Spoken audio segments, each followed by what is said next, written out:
All right. Hey, welcome back. Dr. Tread Rissacker here, and welcome to drtreadtv.com. And this is my opportunity to live stream some great content and information that could really benefit you. I listen to a lot of different speeches and talks, and I follow quite a few people online with podcasts and with great information. And there's one of my favorites, absolute favorites, is the Self Realization Fellowship. And there's a talk. Now, the Self Realization Fellowship was originally the group by Swami Paramahansa Yogananda. Now, this is of Hindu origin, and Swami Paramahansa Yogananda was a man of God realization back in the late 1800s who traveled to America back in the 1920s to spread the message of what they call Kriya Yoga. Now, Kriya Yoga is a practice that these yogis and swamis did in order to attain God realization. And it's, typical yoga like you would think of poses and stuff, but it has a lot more to it, which we're not going into here. But when he came to America, he started his hermitage at in Ensenadas, California, and it's called the Self Realization Fellowship. And he was well received back in the early 1900s, 1920s, 30s, and 40s. And he had thousands of people that would come to his invocations and his talks. He was one of the first people to ever really bring mind body medicine a household word. You know, he was very much taught positive affirmations, and he was a mind, just absolute cutting edge as to bring the mind body medicine connection to the forefront. And basically, what it states is your thoughts control your health. They control your life. Good thoughts produce good outcomes and good experiences, and bad thoughts and negative ideas produce negative outcomes and negative beliefs and ill health. And that if you are someone who's been stricken by ill health or emotional problems or physical problems, that the power to heal and correct those problems comes from within. And that internal mechanism, that power, is really knowing God, having a sense of God realization in your life. And this is a non denominational God. It is something which has to do with a higher power. And like I was told many years ago, you don't have to believe in, you don't have to believe in God, but you just have to make sure that your higher power is kind, loving, and it's not you. And I understood that. And of course, I'm of Christian origin, and as most of us are, and I believe in Jesus and I believe in God, but I also believe in listening to other thoughts and ideas. And one of them is this talk by one of his disciples, Brother Anandamoy, Anandamoy, Anandamoy, Brother Anandamoy, and his message was, I heard it many times. I've shared it with a lot of people, and I really want to share it here today on my live stream and take up this time for you to listen to this talk given at the Self Realization Fellowship in Los Angeles, California, back in, I think it's 1983. But the talk is just, it's powerful. I heard it yesterday, and I just said, I got to share this with my listeners. This is really important. I hope you enjoy it. I'm not trying to have anybody convert or to go against their beliefs, but listen to the message that he talks about. There's so much truth in it. I think it'll help today with what we're going through with all these, all the wars and these economic problems and everybody fighting with each other and this cancel culture and the wokeism. And nothing has really changed for us on earth. There's always been suffering. There's always been wars. There's always been people that are grasping for power and others that are giving it up. And this is an old tale. And this talk that I'm going to present to you A World in Transition, How to Live Inspirational, is a talk that is really powerful. And I hope you enjoy it. Enough of me. Let's get on with this talk, and I will open it up right now.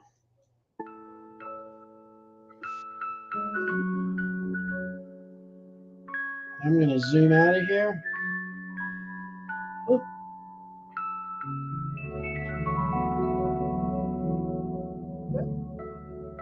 I'm going to mute my mic.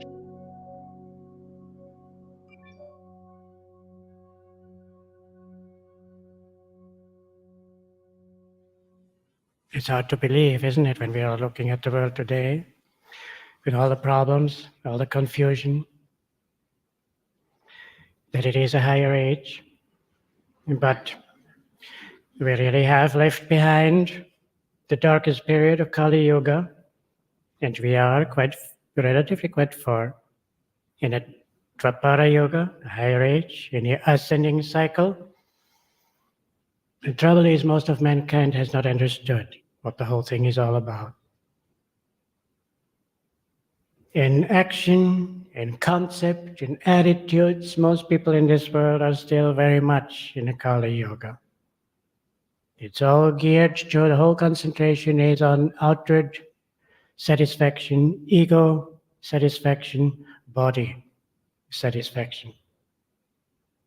And the great advantages of this new age, due to science, due to technology, one of the greatest advantages is free time. Think of it. In the Dark Ages, people had used all their time, all their energy just to survive, just to make a living.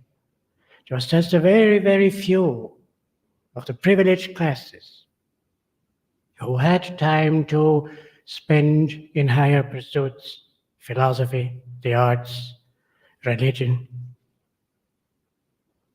And now, at least in the industrialized countries, everybody is in that class. And what do people do due to ignorance? They waste that time and dissipate that energy in endless diversions.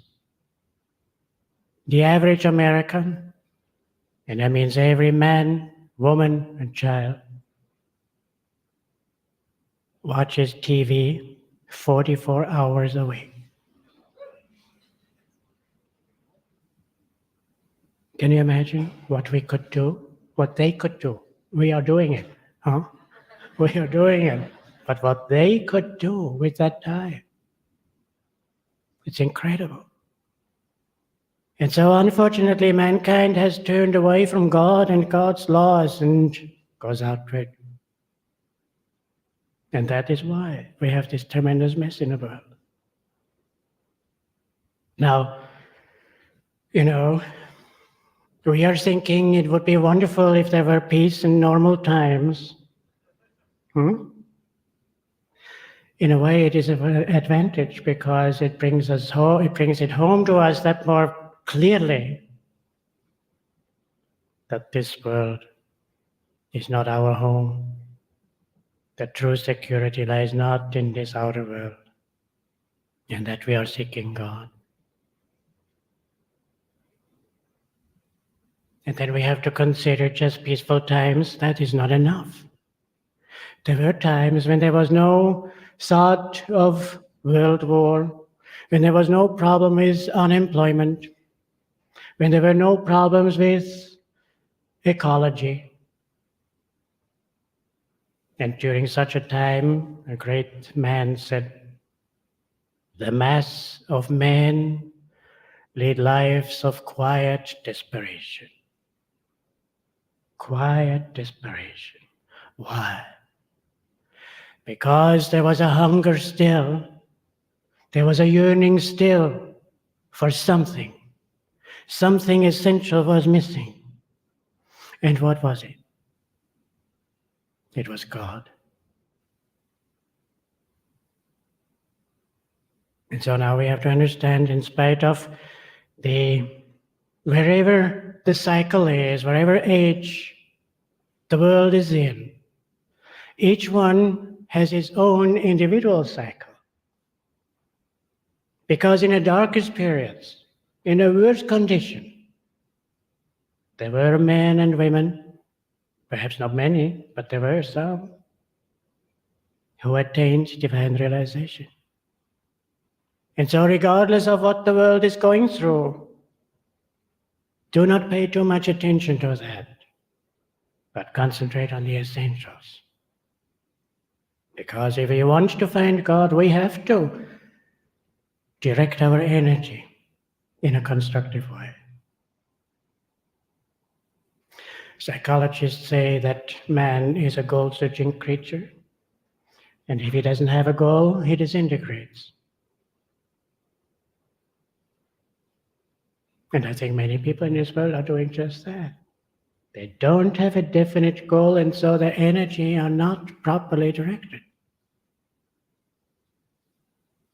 I want to give you an example. This was an informal survey of a shopping mall parking area, and it showed that 60% of the people there could not remember the license number of their cars.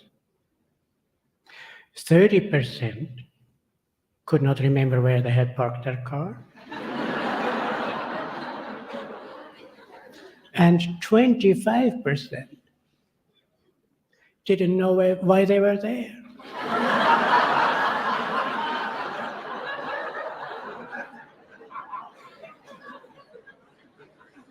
They simply were there because they had nothing else important to do.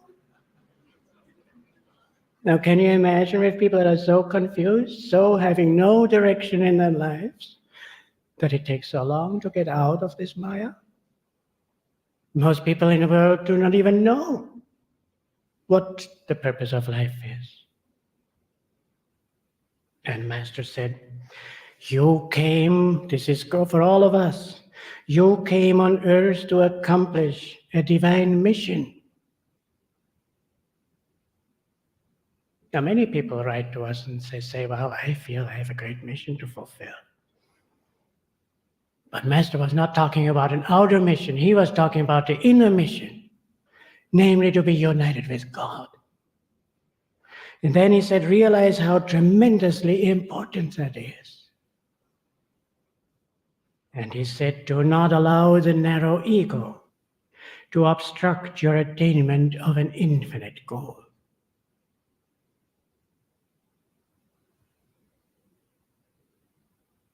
And so now we have to concentrate on God and not the outer show. Think of it. How many lives are behind us? And in those lives, we have experienced everything. Many lives we all have spent in male bodies. Many lives we have spent in female bodies. We have belonged to the different races and nationalities. We have been rich and poor. We have been famous and forgotten. We have lived in peace times and in times of war and turmoil. And where are those lives now? Where are they? In themselves, they had no value whatsoever, no meaning, because they were part of Maya. Their meaning was, or the value of those lives was, that we had countless opportunities to seek God and to grow. And obviously we have missed many of those opportunities. That's why we are still here. Now let's ask ourselves, why did we miss those many opportunities? Why? Because we concentrated so much on the external show and our external role that we pushed God out of our consciousness. God, our goal, the solution of all problems. And now,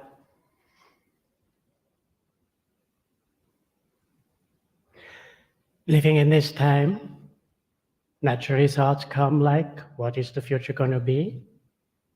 Is there going to be war, and this is going to be this and that, and so on, all those various things? Of course those thoughts come. But now we have to be careful, because if we are permitting those thoughts to occupy our minds, God again is pushed out of our consciousness and another life is wasted. Isn't it true? I say this particularly because yesterday I got a message through one of the monks from somebody here saying that some of you, maybe all of you, are expecting a detailed preview of what's going to happen in the future.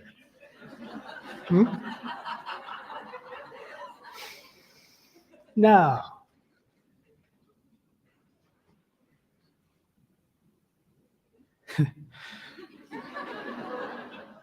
so that you can think about it, thinking about the future. This is exactly what the great saints in the scriptures tell you not to do. Jesus said, sufficient unto the day is the evil thereof. You cannot, Master said again and again, you cannot carry the past and the present and the future. And particularly if we are usually escaping, analyze your thoughts, we are usually escaping into the past or into the future. And that is a total waste. We have to stay in the present. We have to discipline ourselves to stay in the present and fill that present with God.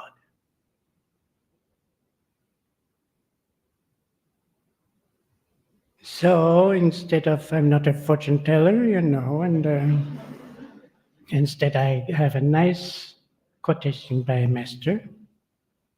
He said, if you know the plot beforehand, when you see a motion picture or a performance on a stage, it will not be interesting.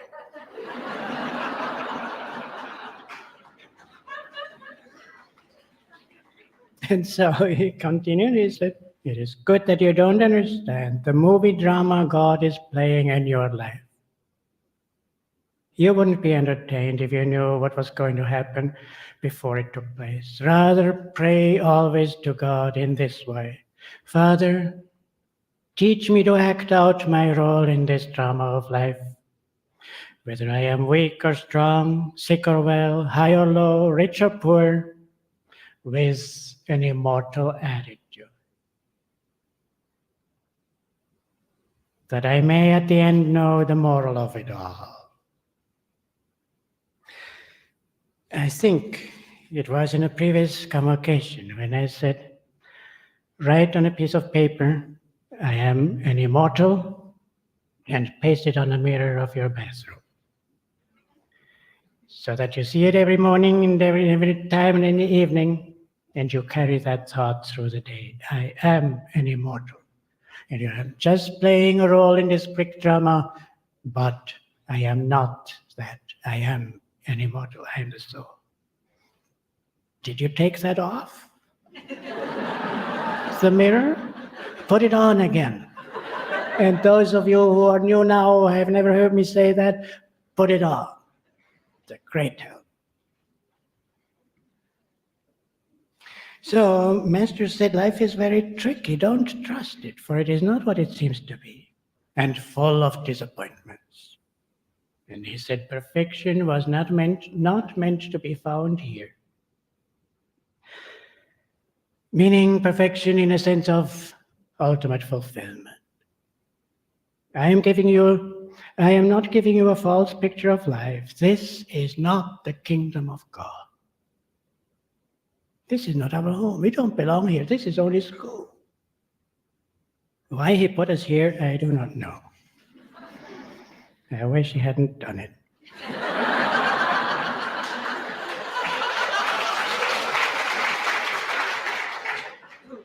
So anyway, when he said perfection is not found here. When I was in India, I compared, I watched, I observed. And I thought in India, they are accepting life and life's imperfections more readily than we do here.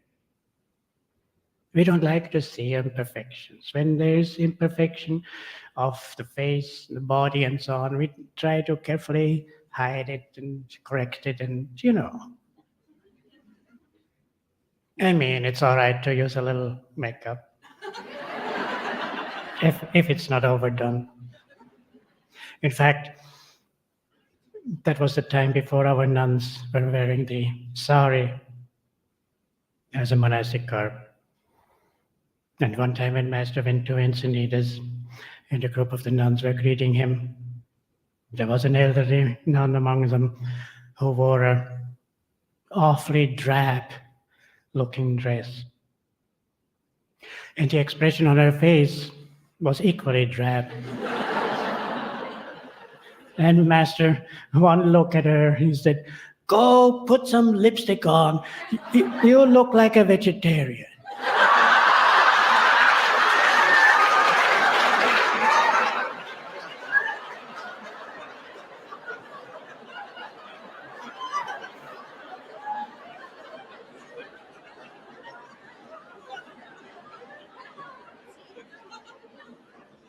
Master had a wonderful sense of humor. Now, I don't want to give you a wrong impression, The monastics are not eating any meat, but he was referring to the particular group of vegetarians, those that make diet their god, and all they think about, as Master said, about lettuce and nuts and nothing further.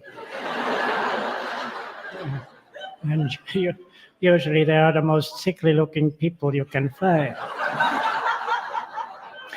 That's why usually it's that emphasized is that I call us and the members proper Eatarians so that we wouldn't get into that category of, So anyway, compared to India, here we don't like to see a dead body, the destruction of a dead body, that sort of thing. In India, I went a couple of times to burning ghats, and I saw dead bodies not hidden in a casket, peacefully lying in the midst of between burning logs, and the family sitting by and watching how that body disintegrated into ashes. They accept that. Because death is not the end. It is part of life. Life is eternal. Death is simply a transition into a higher plane of existence.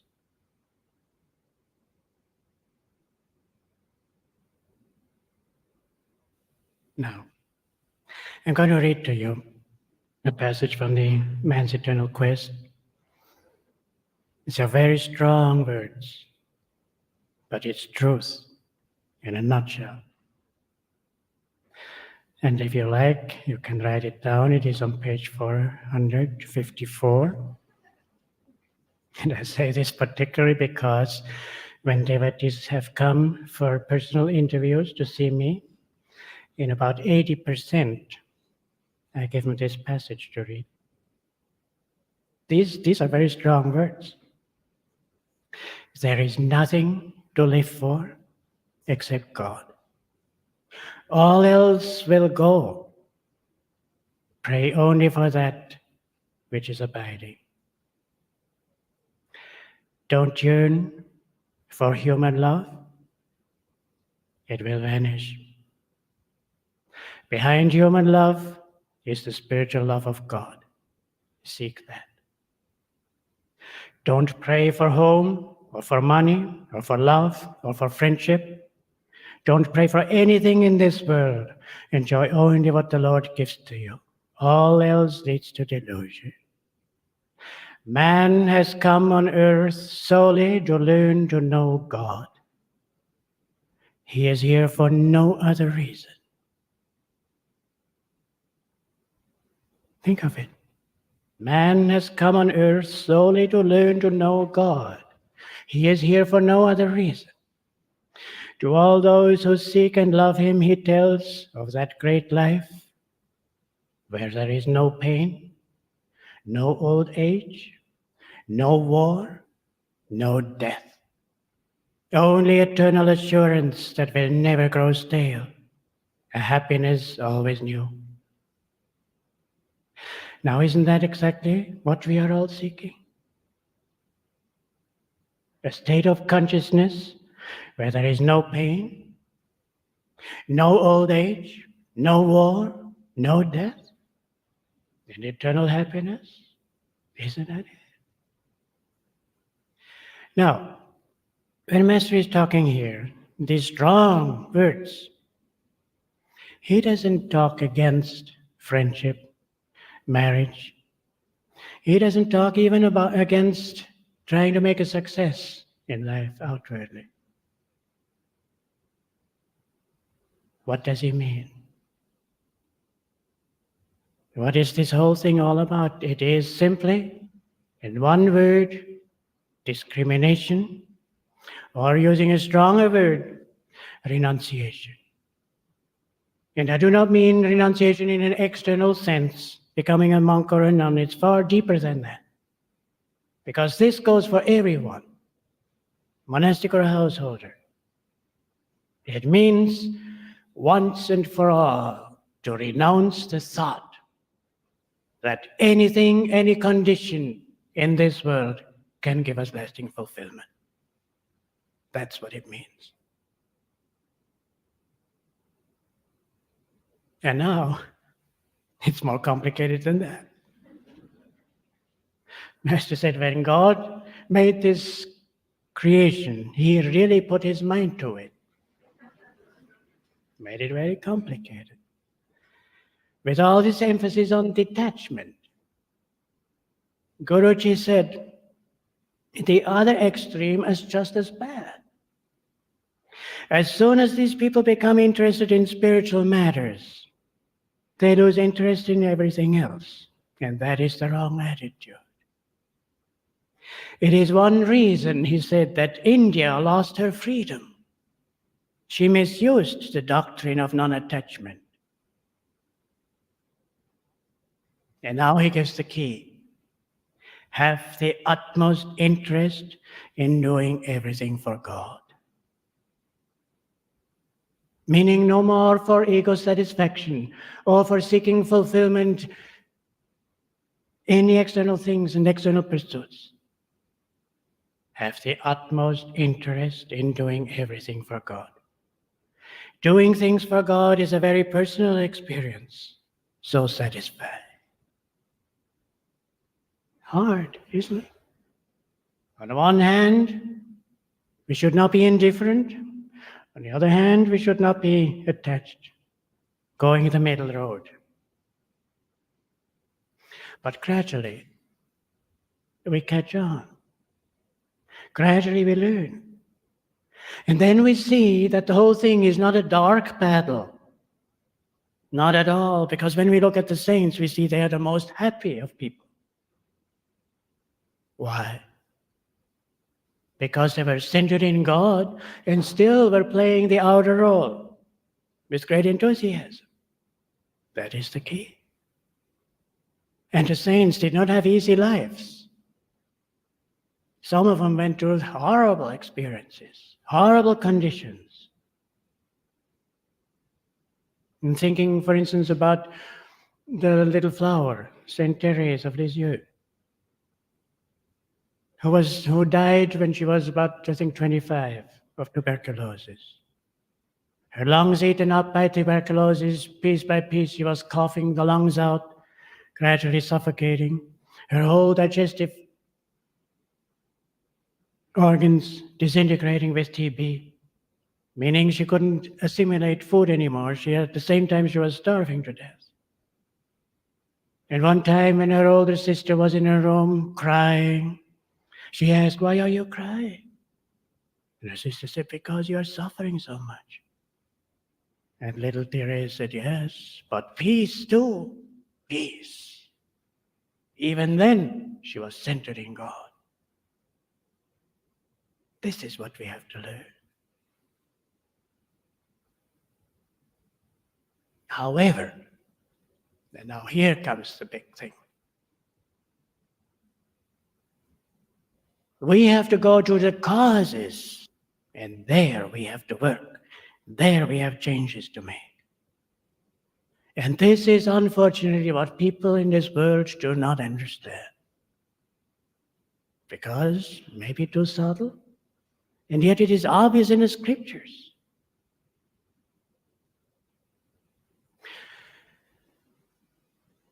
It wasn't so long ago. A man talked with me. He was all fired up. He said, "I want to work for peace. I want to get politically involved. I want to work for causes, nuclear freeze movement, and so on." At the same time, I knew that he was not faithful to his wife. He broke his marriage vows. Master said it is the wrong vibration, the contrary vibrations of people's actions and wrong thoughts, going against the laws of God. It is this which is building up more and more until there is enough there, until it comes to an explosion, manifesting outwardly as war and disturbances in nature. And when you look at the world, the selfishness, the dishonesty, in all levels, in government, in business, in the schools, in the home, in marriage, the drugs, promiscuity, all those things, I don't have to tell you, you know. There we have to work. Just short time ago, I read a story. There was a woman and her daughter, and they went shopping. They went to a shoe store, and they both had a shoe size which was hard to find. And when they went to that store, they found that their size was on sale, and they selected several pairs. And there was one pair which both of them liked very much, but they decided they couldn't afford it, so they left. When they came home, opened the packages, they found that that pair was there. The clerk had made a mistake. What did they do? They went back to the store and brought those shoes back. It caused a sensation. The owner of the store invited them, and he said to them, "Every day I'm losing money to shoplifters." That clerk made a mistake. We would not have known. Why did you bring those shoes back?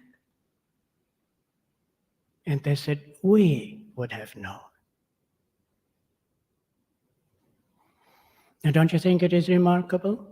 I think about 100 years ago, perhaps even 50 years ago, this going back and bringing those shoes back would have been normal behavior. Today, it is written up as an exceptional, as a sensational story.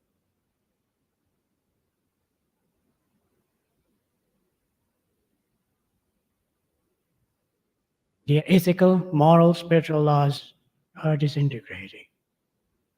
Honesty, integrity, loyalty, all those things.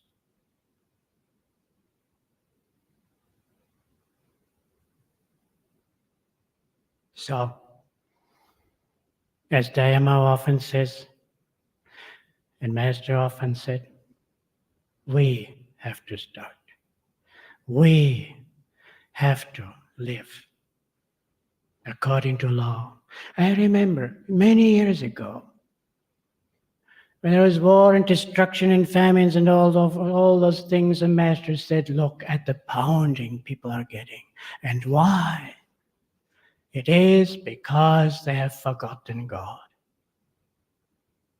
So we have to do the utmost to center our lives in God and to live according to His commandments. Why is it that all the great religions have as foundation those basic rules of right living, of living in harmony? God created that law, not to hurt us. He had to create that law in order to keep the whole universe in balance, in harmony. And it is not God. And sometimes I think when I hear or read about passages in the Old Testament, it is not God that is angry. It is not God that is punishing us. Never. God is a God of love. But He created the laws of harmony, of balance in creation. And if we are going against those laws, then we are getting a reaction.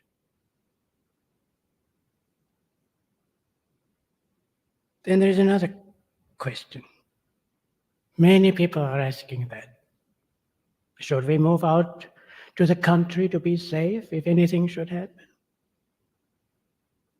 Well, my dears, I cannot be so naive as to think that the law of karma works only in the cities.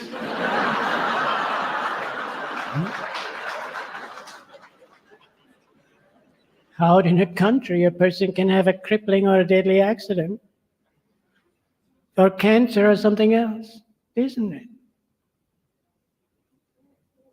And people asked Master about cancer, and he said, certainly, cure for cancer will be found. But he said, don't think that the law of karma stops working then. He said, then new incurable diseases will come.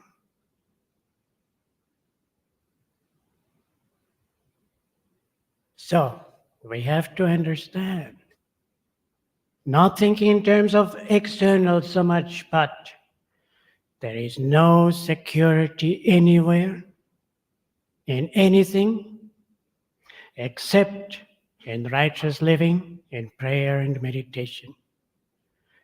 There is only security in God, nowhere else. Master said you have to learn from others' experiences. He said it is not necessary to undergo every kind of experience in order to reach ultimate wisdom, meaning realization. You should be able to learn from the experience of others. Why should you go through the endless panorama of experiences in order to discover that nothing in this world can ever make you happy? Isn't it? It's so, you read Master's writings. You don't have to read whole, for hours and hours, but these sentences, these deep truths, don't read it just like a novel. Take those deep truths and dwell on them. Think about them. Make it your own. And when it comes from learning from examples of others, I think the greatest example, at least to me, was our own Rajarshi Janakananda, who rose from utter poverty. He became, with hard work, became a business tycoon. And was he happy then? Was he secure then? Far from it. And it was then when he was searching, and then he found this path and these teachings, and he started to practice. And then he wrote, or he said, he didn't write, he said this. One of the blessings I have received through these teachings has been permanent relief from a state of nervousness, a state of strain, an inward state of uncertainty. Business tycoon. Strain, nervousness, uncertainty. I have gained calmness, peace, joy, and a sense of security, which he didn't have before with all his money. a sense of security that cannot come to anyone until he has found the true security of the soul. And then he said, no longer does it make much difference whether or not I have anything from the external world. I have learned to live by inward joy. It is the most beautiful thing that life can offer.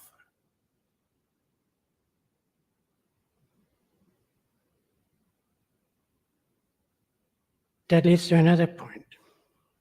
Some devotees say, I do not have enough time for meditation. But you know, we always find time for what we think is important. Isn't it so? And I go back to remembering how Master used to talk when he gave his lectures. Again and again and again, he urged the devotees, simplify your life. He said you have to distinguish between your necessary necessities and your unnecessary necessities. And then he said, those unnecessary necessities, cut them out. Why do we think we have to have so many things or do so many things? It is simply for one reason, to fill the emptiness in our lives, isn't it? And if we are filling that emptiness with those external things, we are still empty underneath. And if we are filling that emptiness with God, we are fulfilled. It is as simple as that.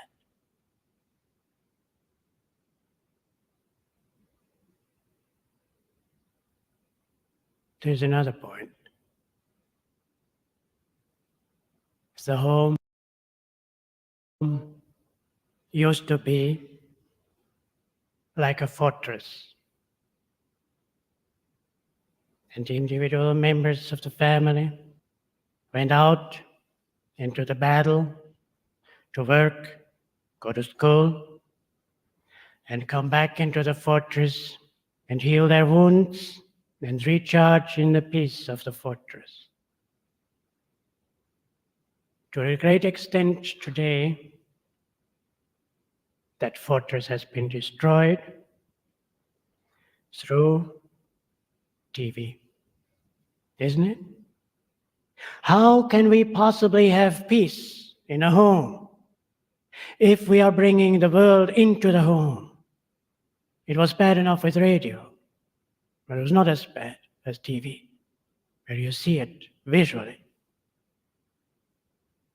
And what they are bringing, what they are sending, this is sensationalism. They are not sending the beautiful things, the peace creating things into the home.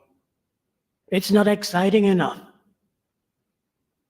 They are sending out the ugliness, the violence, the gross vibrations. How can we have peace? How can we then, after absorbing those things, those gross, violent vibrations, how can we then lift the consciousness in deep meditation into the vibrationless state?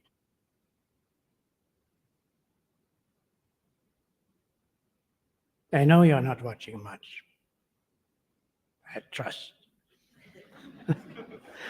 But I would like to urge you, analyze and see whether you can cut off a little more.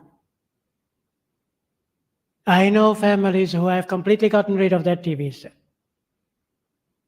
And they said the difference it made in their lives, it is absolutely incredible. They said, first of all, we have more time for each other. We have more time for the children. And the children have completely changed because they have become creative, they think. And they do not feel a need to go out and go into drugs and all kinds of things because we are giving them more attention. And above all, they say we have now more time for meditation.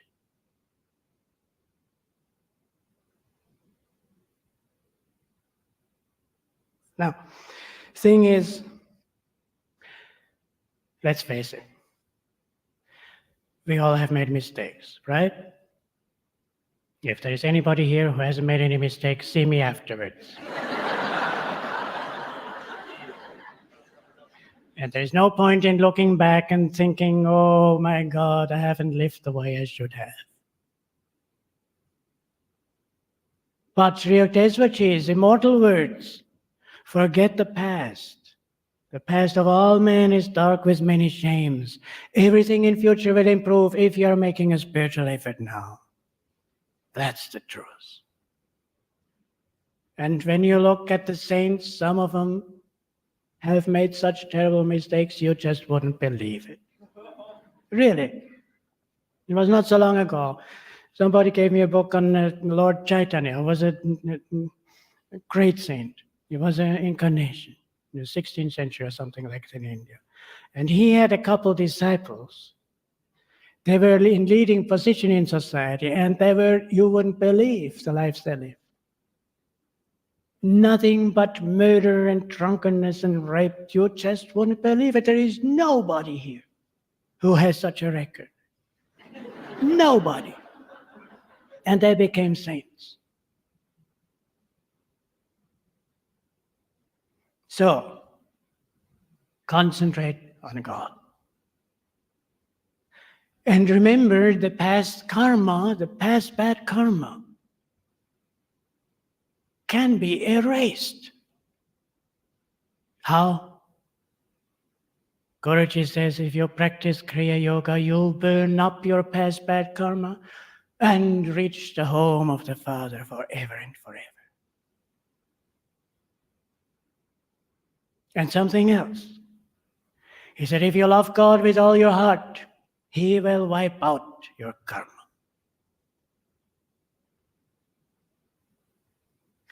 So don't take the show so seriously. Concentrate on God.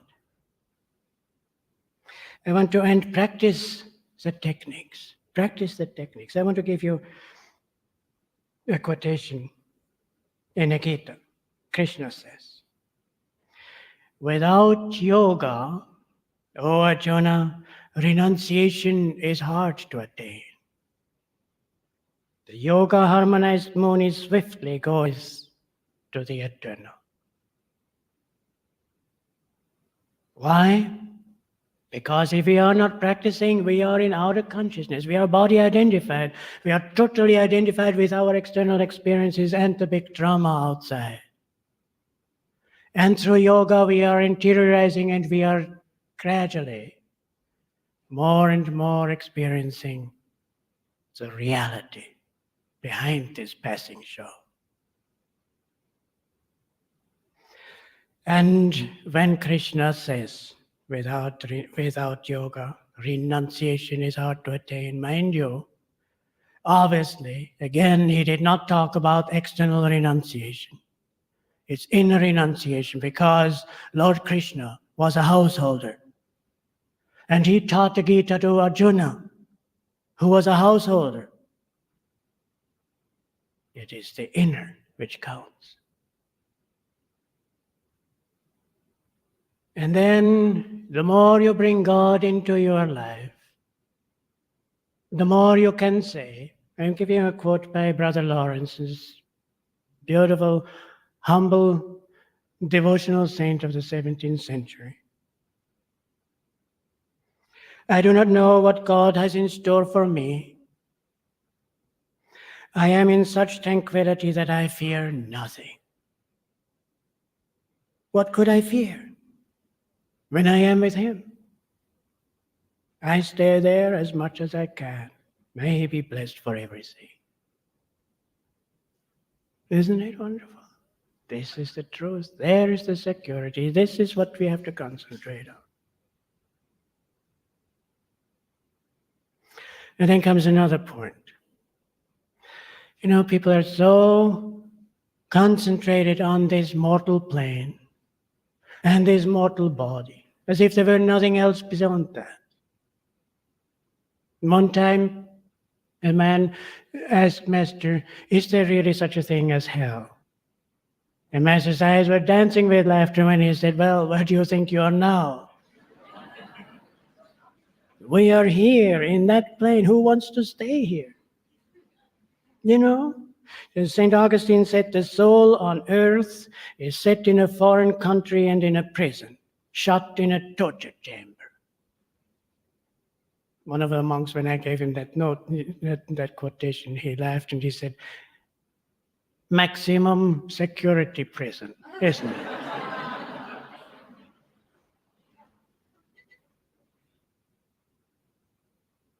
Kriya Yoga is the key which gets us out. And don't think that there isn't anything beyond. I remember some years ago when I was minister in charge of our Encinitas temple. And we had there some meetings with the young adults. And sometimes we were discussing questions they had. And that just at that time, there was a strong rumor going around again that there's going to be a big earthquake and all of California is going out into the ocean and it could happen any moment now. So they asked me about it. I said, well, I don't know. Personally, I doubt very much that Master is establishing his international headquarters in California and then everything goes out in the ocean. But then I said, so let's take the example, it happens right now and we all die. Then what? I said, then we are going to continue our satsang on the other side just like that.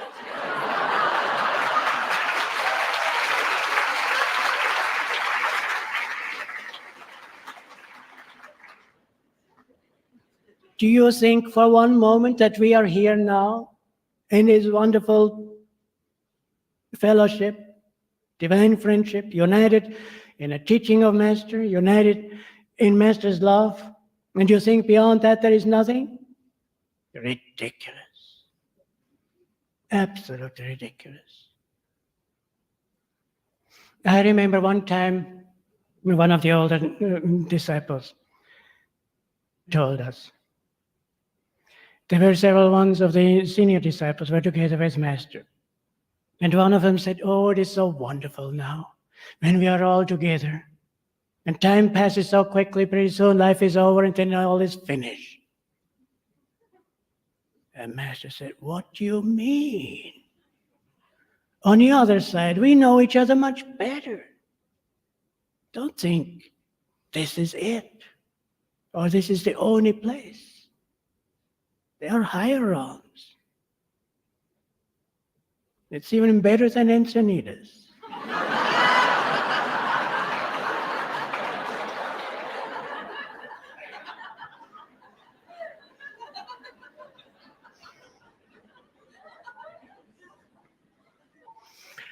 I tell you, one time, some years ago, I was called to a hospital.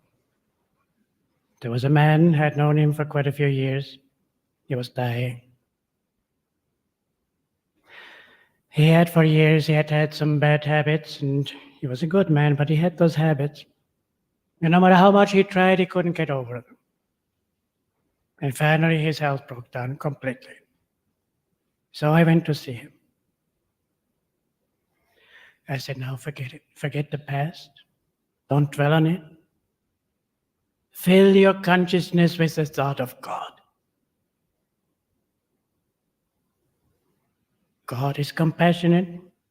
God is love. Think of Him, and everything will be all right.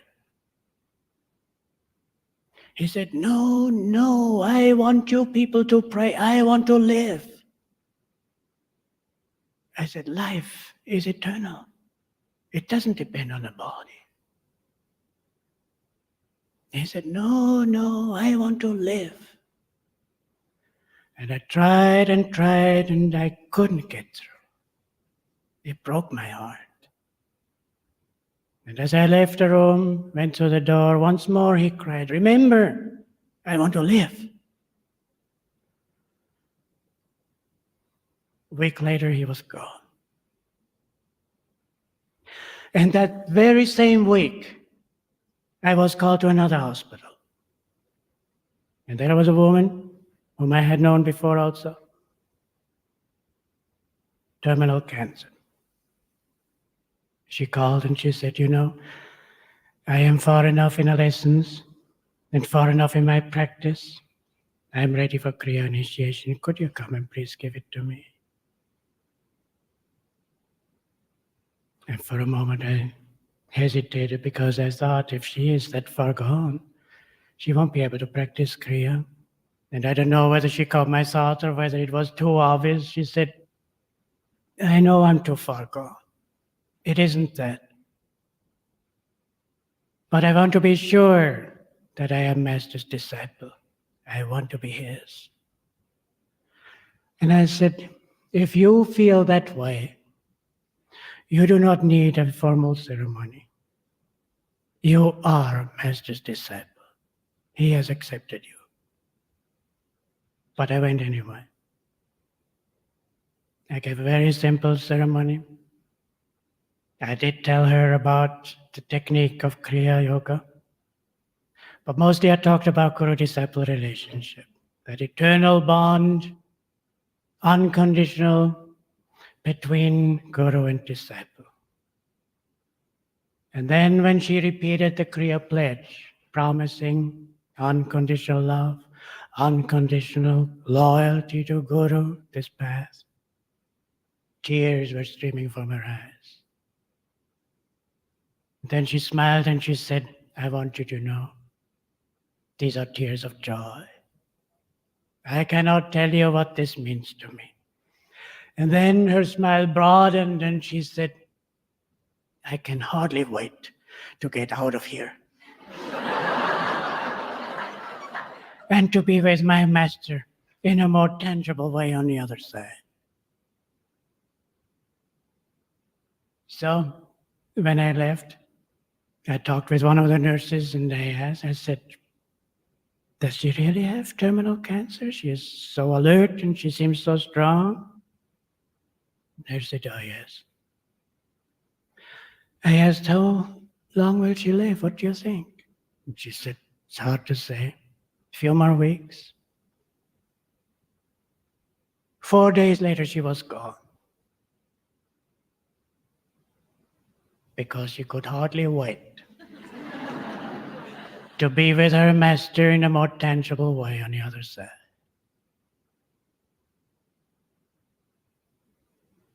Now with this, I hope you understand. I do not mean to say that you're going to die soon.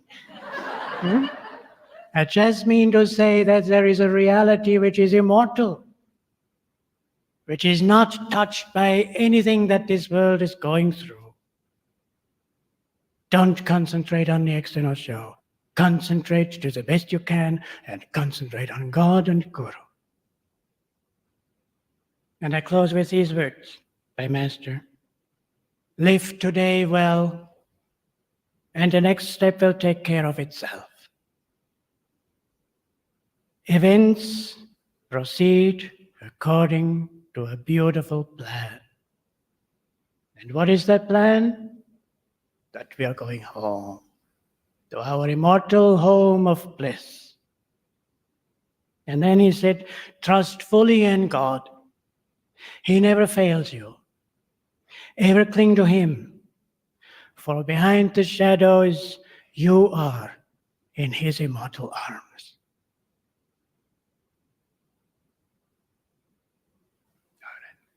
God bless you.